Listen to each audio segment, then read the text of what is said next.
అండి ఈరోజు మనం మాట్లాడుకునేది విజయసాయి రెడ్డి గారు అత్యంత బంధువు. ఆయన నీడ, జగన్మోహన్ రెడ్డి గారు నీడ. ఆయన అలాంటి వ్యక్తి దూరంగా ఉన్నారు. ఎందుకంటే ఈడీ కేసుల్లో ఉన్నారు. ఆయన ఈటీగా ఉందన్నారు. ఆ తర్వాత జైలుకి కూడా వెళ్ళారు ఆయన జగన్మోహన్ రెడ్డి గారితో. ఆ తర్వాత బయటకు వచ్చారు, పార్టీ నడిపించడంలో బాగా సక్సెస్ అయ్యారు జైల్లో ఉన్నప్పుడు. తర్వాత శర్మిల కూడా పార్టీని బాగానే నడిపించారు జైల్లో ఉన్నప్పుడు. జగన్ అన్న బాణం అన్న కాన్సెప్ట్తో శర్మిల గారు వెళ్ళారు.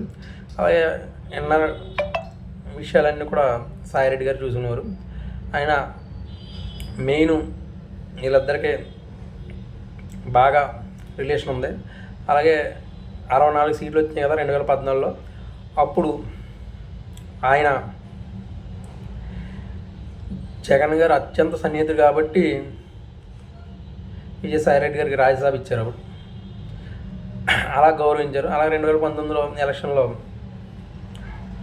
కేడర్ని అంతా అలాగే మనీ పంచడంలో కానీ ఈవెన్ అద్భుతంగా డెవలప్ చేశారు పార్టీని. అలాగే ఈయన జగన్మోహన్ రెడ్డి గారు పాదయాత్ర కూడా బాగా కలిసి వచ్చింది. రాజశేఖర రెడ్డి గారు కొడుకు అన్న విషయంలో జనాలందరూ కూడా ఈయనకు ఓటేశారు. అలాగే 2020లో వైజాగ్ ఉత్తరాంధ్ర ఇన్ఛార్జ్ కింద ఉన్నారు ఆయన.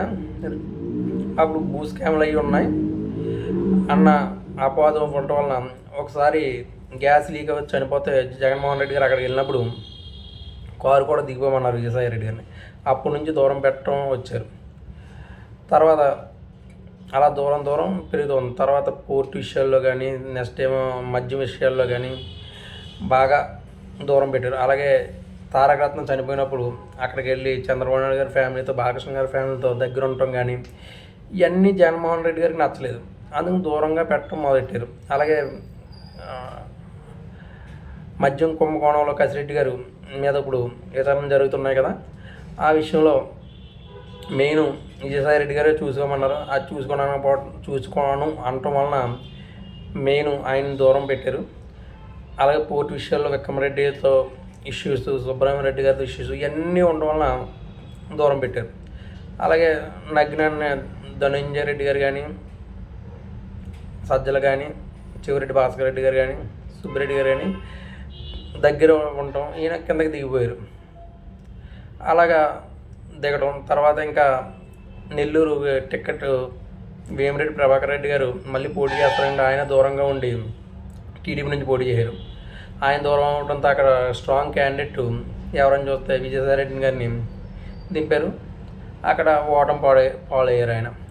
ఆ తర్వాత ఆయన కూడా దూరంగా ఉండి ఇప్పుడు వెళ్ళి వ్యవసాయం చేసుకుంటాను, ఇంకా పార్టీని వదిలేయను అన్నాడు.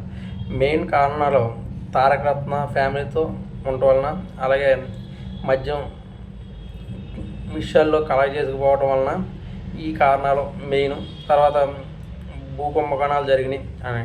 ఎందుకంటే జగన్మోహన్ రెడ్డి గారు దగ్గర ఏమున్నా సరే ఆయనకి తిరిగి జరగాలన్నదే ఆయన